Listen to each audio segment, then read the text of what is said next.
Brooksville, a quiet suburban town in the U.S., was unusually silent that night.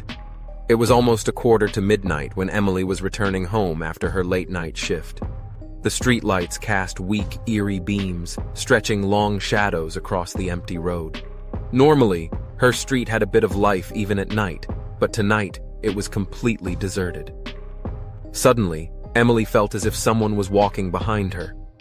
Her heartbeat quickened, and she sped up. When she turned to look back, there was nothing but the empty street and a few dry leaves rustling in the wind. "It's probably just exhaustion," she whispered to herself. But deep down, an uneasy chill settled in her chest. Taking a deep breath, Emily continued walking.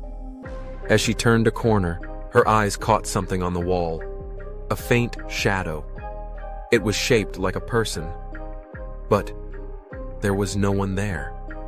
The shadow stood directly in front of her. Emily froze. And strangely, the shadow froze too. She cautiously took a step forward, and the shadow mirrored her movement. Her hands began to tremble. This wasn't exhaustion. This was something else. Emily squeezed her eyes shut, then opened them again. The shadow hadn't moved. It was still there. Summoning courage, she pulled out her phone, turned on the flashlight, and aimed it directly at the wall. The shadow didn't vanish. Instead, slowly, unnaturally, the shadow tilted its head. Then it kept turning, all the way backward, at an impossible angle, like a broken doll. Emily's heart slammed against her chest. Her scream caught in her throat. Terrified, Emily bolted. She sprinted down the street, but no footsteps followed. Still, she felt it like the shadow was right behind her, closing in.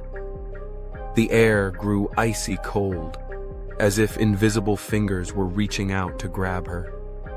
Finally, she reached her front door, fumbled with the keys, and shoved herself inside. Slamming the door shut, she leaned against it, gasping for air.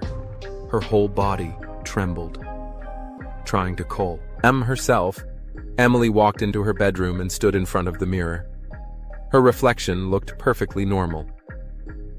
"Maybe it was all in my head," she thought, exhaling shakily. But then her reflection blinked. Not her, the reflection. And slowly, it smiled at her. Emily's eyes widened. She blinked hard, but in the mirror, her reflection